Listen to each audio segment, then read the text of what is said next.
Hello, my name is Jeffrey Malcolm Cousins, and as I said before, there's a lot more that's going to be said about this issue. Just got off the phone with Congressman Bob Filner's office. Basically told me that they can't get involved because it's a legal issue. My children were abducted and flown from California to Florida behind my back, and of course that's what abduction is. But because it was their mother, she has a legal right to do that, and that it's a legal issue, and that the congressman office, Congressman Filner, and they corrected me when I called him senator, said that Congressman Filner doesn't get involved in those type of issues, and that's one thing that I have to deal with later on. But getting off the legal issue, the fact that I have to prove paternity in order to protect my children from someone who would abduct them, because as of this point, I'm talking about an abductor. I'm not talking about their mother as reported on the birth certificate. I'm talking about an abduction, and I'm talking about the effects of an abduction on children. And if a person would attempt to do this to a child, then that means that they are unstable and probably incapable of properly taking care of. So I'm going to read these things off just quickly. You know, you can take a look. Oh, by the way, I got a phone call from the grandmother too. I think she's upset because I said that she might have assisted in this matter. Well, she's the one that called me when they got to Tampa. So I figured she knew they was coming. And if she didn't, she knew when they got there. And she told me that it was between me and the abductor.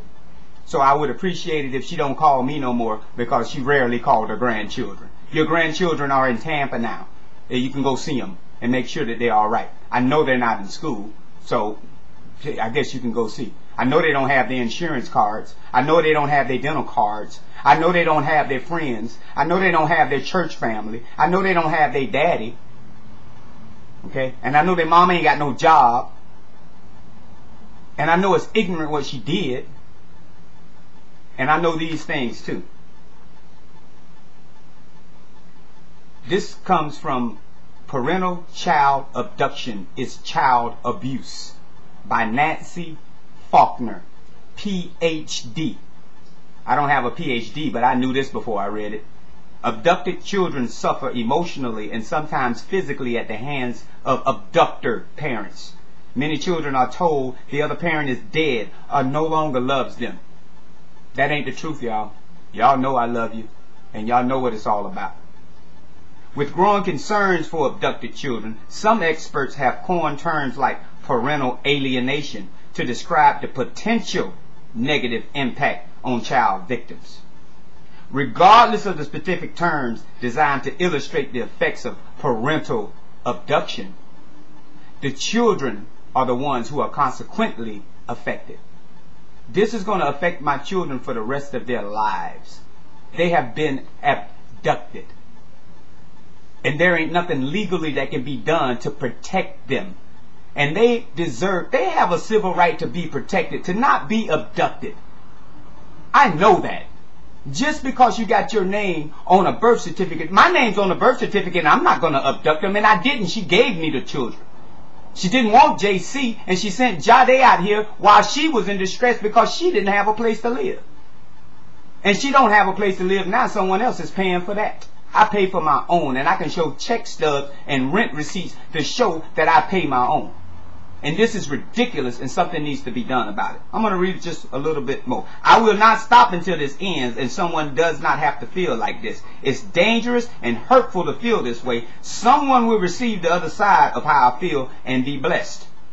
I'm blessed just to feel this way, and I thank Jesus for it. Let me go on a little bit more. The abducted child is without the safeguard normally provided by child law. This leaves the child completely vulnerable to the dictates of the abductor parent, who, as evidenced in the following research by Johnson and Gardner, may not have the child's best interest at heart.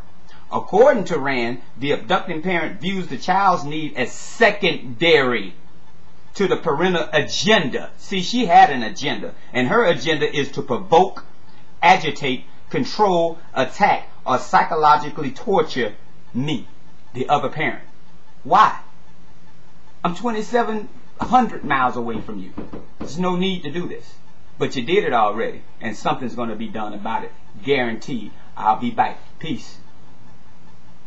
JC, Jade, for you, baby.